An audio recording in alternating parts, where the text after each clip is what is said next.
The key was in his pocket as he watched the Titanic set sail. This man is David Blair, a British seaman born in November of 1874 in the Isle of Wight. At the time, he was employed by the British shipping company White Star Line, who had just unveiled their newest ship, the RMS Titanic, which was the biggest in the world at the time. It unlocked a cabinet in the lookout tower, where the ship's crew watched for danger. Now, inside this cabinet were binoculars, which could have helped them see far ahead in the dark. Firstly, the binoculars were not stored in the crow's nest locker. It actually contained the crow's nest telephone. Secondly, while binoculars are great for seeing objects far away, they're practically useless when it comes to seeing things in the dark. But the officer who had the key left the ship before it sailed, accidentally taking it with him. David Blair was assigned as Titanic's second officer. However, when Henry Wilde was assigned as Titanic's chief officer, Blair was officially removed from the ship's crew, and his spot was taken by Charles Lightoller. Blair left the ship one day before her maiden voyage, unknowingly taking the crow's nest locker keys with him. The locker was actually left open, so the key wasn't even needed. Each senior officer had their own pair of binoculars, so Blair left his in the cabin that Lightoller was to occupy.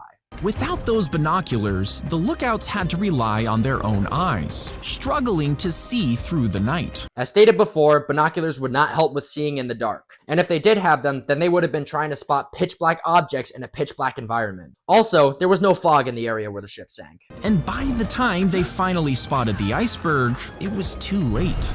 Lookout Frederick Fleet said during the inquiries that he was informed that they had no binoculars. He went on to say that if he and Reginald Lee had a pair, then they would have been able to spot the iceberg in time to avoid it. We now know that they would have not been of any use to the lookouts due to not only the dark of night, but also the cold water mirage obscuring the berg. Colossians 3:25. But he that doeth wrong shall receive for the wrong which he hath done, and there is no respect of persons.